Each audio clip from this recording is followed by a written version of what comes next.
Okay, so after posting my SKS stripper clip video for using 38 specials and 357, I went on the forums and posted a topic for other people to post their firearm tips and tricks.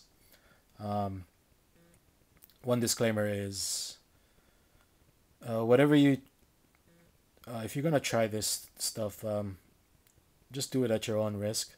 I'm not responsible for any type of damage done to your firearms. Do your research. If you're watching this YouTube clip, Google it and make sure that it's safe for your firearm. Anyway, the first tip that I got is dry firing. Let me just make sure that this is safe. Dry firing is good practice. Um, Helps you with trigger control, uh, muscle memory for your trigger finger. So it's a good thing to do. Um, some Most firearms or most pistols are okay with dry firing, but most people use snap caps um, when they do their dry firing practice. But if you don't have any snap caps, what you can use is the foam earplugs that you can get at any gun store. And what you want to do is put it into the hammer channel here. Just stuff it in there. And basically what you have is a cushion for the hammer to fall on the firing pin. And basically, as you can tell, it's hitting the foam. So, you can dry fire all day if you want, and it shouldn't damage the firing pin.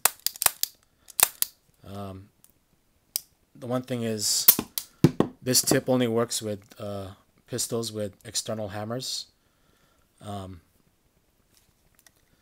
It won't work with striker fire pistols, and I'll show you something else for that one. But as you can tell, it's empty. So it works for revolvers too. Just stuff the earplug in the hammer channel, and basically there you go. You can fire this all day if you want. Another option for snap caps is if you have any spent casings, what you can do is resize and deprime the case. I did one here, and basically what you want to do is the primer channel or the primer pocket right in here, you can stuff it with the eraser from a pencil. Cut it and trim it so that you can press it right into there, and basically you have a homemade snap cap. The firing pin will hit the rubber on the eraser, and it shouldn't damage it. It'll cushion it. What some people do is they put epoxy at the bottom here, or sometimes they even just fill the whole thing with epoxy and use that for the firing pin to strike. But some people just put a dab of epoxy in there, then put the eraser tip on top of that, make it flush, and the epoxy will hold the rubber, and then you can have a permanent snap cap. The one thing I would suggest though is mark up the dummy rounds so that you can tell the difference, just so there's no accidental mix-ups or anything. But that's another tip for that. Another good tip for striker fire pistols. If you're going to use a striker fire pistol for dry firing, you're going to have to, after every trigger pull, to cock it back, you're going to have to pull the slide back, which is kind of irritating because when you discharge it or when you pull the trigger, you notice there's no play anymore in the trigger. So if you're practicing like drawing and such, basically you're going to have to just make pretend that the trigger is moving and there's no resistance. So here's a tip that someone posted online is get a piece of cardboard like this, and what you want to do is stick the cardboard in between the barrel and the slide here,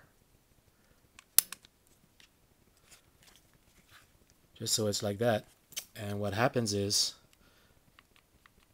it gives you some trigger play now. It's not the same resistance as if the firing pin is cocked.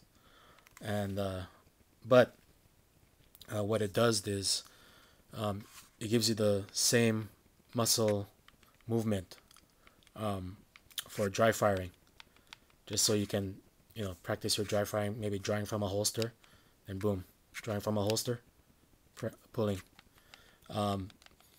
This is a cool tip that I liked. It shouldn't damage the trigger bar or anything like that, but if it does, hey, let me know. But that's another way of another tip that someone posted. Another cool one is these Otis cleaning kits. They come with a cable and attachments so that you can pull through the patches and clean a barrel like a rifle or something long, so you don't have to carry around a cleaning rod. But what somebody posted was to use weed whacker line. This is from my weed whacker. What you do is you snip one end sharp, and then the other end, what you want to do is melt it so that it's flat or round, and basically you have a pull through. The sharp end, you stab the patch through, push it all the way to the end, and when you clean your rifle, you stick it in and basically pull this right through the barrel, and you can do a quick clean of the barrel. This is good for if you have a rifle that shoots corrosive ammo. Dip this in the solution after you finish firing, run it through, then you can take it home, do a more thorough cleaning. So that's another good tip, is using a weed whacker line as a pull-through cleaning kit. Another good tip is these sticks. You can find these at the hobby store or at Walmart in the hobby section, crafts and hobby section. And what I use with these sticks is I use it like a cleaning edge. I wrap the patches around them, and I can use it to get into the tight corners or on the rails whenever I'm cleaning, all my guns and such. It's a good thin piece, so we can get into there, get into hard to reach places. So that's another good tip that someone told me, is these sticks. Some of you have these lying around. These are old cell phone holders, the larger ones. But if you have these lying around, see if your magazine fits. It's inconspicuous, cheap if you have it already.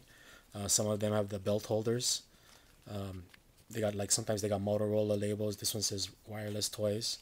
But as you can see, it fits the magazine, and it's kind of inconspicuous if you have it on your, on your body and such. But this is a cheap alternative to magazine holders. And finally, last tip: if you have a common magazine like this Glock 17, use these Sharpie silver markers to label them. Especially if you're if you're shooting matches. A lot of people shoot the same magazines, so make sure you differentiate which one is yours. It's easy to pick up magazines that look like yours but they're not. So basically that's about it. If you have any tips, please post it on the comments, message me, whatever, or if you want, make your own video and share what you got. That's why I like to make these, is I like to share all the information that I get and hopefully pass it along. All right, thanks.